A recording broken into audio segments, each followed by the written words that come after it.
ஆண்டவராகிய இயேசு கிறிஸ்துவின் இனிய நாமத்தில் அன்பின் வாழ்த்துக்கள். இன்றைய நாளில் தேவனுடைய வார்த்தையை தியானிப்போம். நியாயாதிபதிகள் புஸ்தகம் 6ஆம் அதிகாரம் 14ஆம் வசனத்தில் இவ்வாறாக வாசிக்கிறோம். அப்பொழுது கர்த்தர் அவனை நோக்கி பார்த்து, உனக்கு இருக்கிற இந்த பலத்தோட போ, நீ இஸ்ரவேலை மீதியானியரின் கைக்கு நீங்களாக்கி இரட்சிப்பாய், உன்னை அனுப்புகிறவர் நான் அல்லவா என்றார். இதை கேட்டுக்கொண்டு தேவச்சானமே, கிதியோனுடைய நாட்களிலே நியாயாதிபதி புஸ்தகத்தில் படிக்கும் பொழுது, அதாவது அவர்கள் கர்த்தருக்கு விரோதமாக அல்லது கர்த்தரை மறந்து வாழ்கிற வாழ்க்கையில வாழும் பொழுது அவர்களை அந்நியரின் கைகளாகிய மீதியானியரின் கைக்கு ஒப்பு கொடுத்தார். அமலேக்கியர், மீதியானியர் என்ற அவர்கள் சூழ்ந்திருக்கிற எதிரிகளின் கையில் ஒப்பு கொடுத்து விட்டார். ஆகவே என்ன நடக்கிறது? இவர்கள் கோதுமைகளை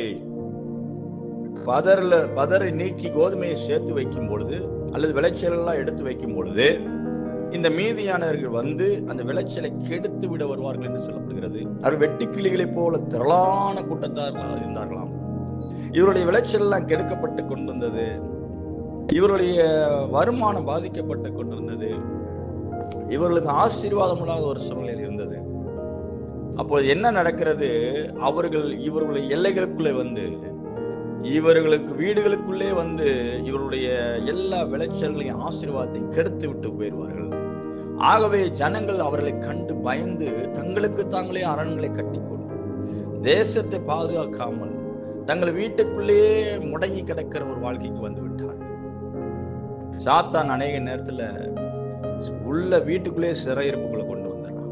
நமக்கு நாமே அடிமைத்தனமா பயந்து வாழ்கிற ஒரு வாழ்க்கை, உலகத்தை குறித்த ஒரு பயம், எதிர்த்து போக முடியாத சூழ்நிலைகள், மக்களை கண்ட ஒரு பயம், கடன்காரனை கண்ட பயம், பலவிதமான பயத்தின் நிமித்தம் ஒரு அரண் மனசுல கட்டி அவர்கள் சத்துருக்கள் முன்பாக நிற்க முடியாத அளவுக்கும், கொடுக்கப்பட்ட ஆசீர்வாதத்தை தக்க வைத்துக் கொள்ள முடியாமலும், சம்பாதித்த பணங்களை அனுபவிக்க முடியாமலும் விட்டுவிட்ட நிலைமையில, விவசாயத்தை விட்டுவிட்ட நிலைமையில, பணங்களை விட்டுவிட்ட நிலைமையில, வருமானங்களை விட்டுவிட்டோமே என்ற சூழ்நிலை, சொத்துக்களை விட்டுவிட்ட நிலைமையில, அதை எதிர்த்து பேச முடியவில்லை, வாங்க முடியவில்லை, கைப்பற்ற முடியவில்லை என்ற சூழ்நிலை, அப்படிப்பட்ட சூழ்நிலையில் இருக்கிறார்களே சொல்கிறார்கள்.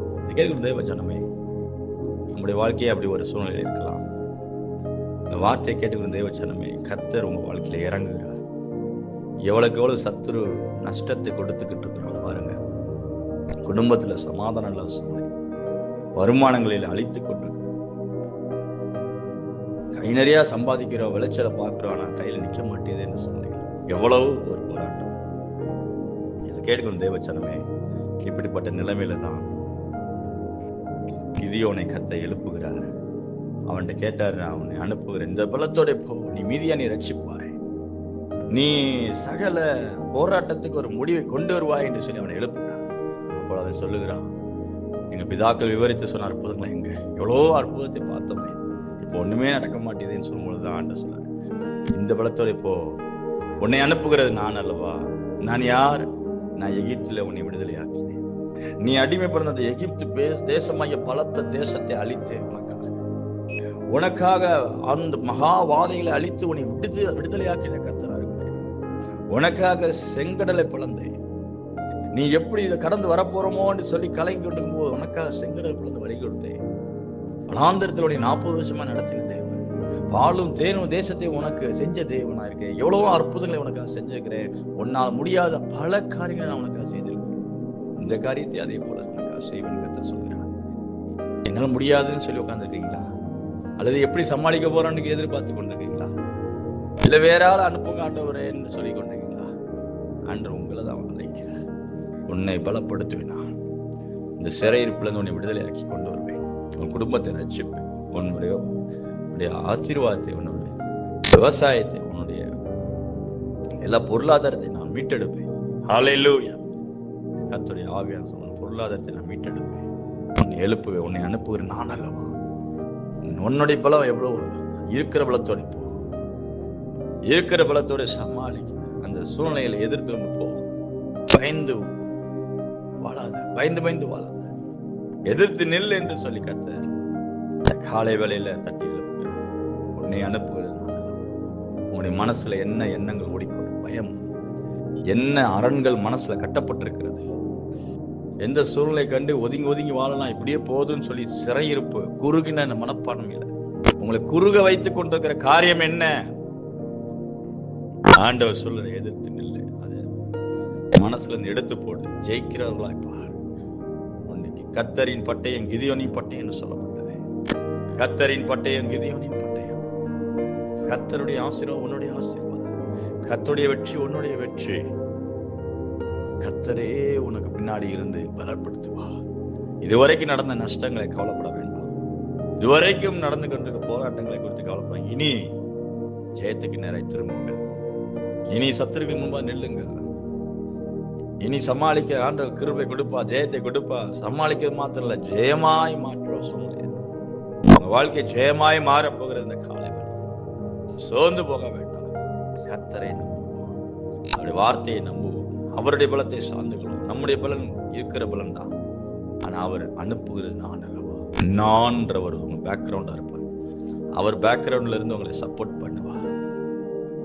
நம்முடைய தேவன் நமக்கு பேக்ரவுண்டா இருக்கிறார், நம்மளை சூழ்ந்து இருக்கிறார், நம்மளை ஆசீர்வதிப்பார். ஜெபிக்கிறேன். அன்புள்ள ஆண்டவரே, இந்த நாளிலே ஆண்டவரே சோதர கிதியோனை அனுப்பினதே இருக்கிற பலத்தோட போன்னு சொன்னீரே, அவனை எழுப்பினீரே. எவ்வளோ நஷ்டத்தை பார்த்து ஓடி பயந்து ஒளிந்து கொண்டிருந்தவர்களை கத்த திரும்ப எழுப்பினீரே.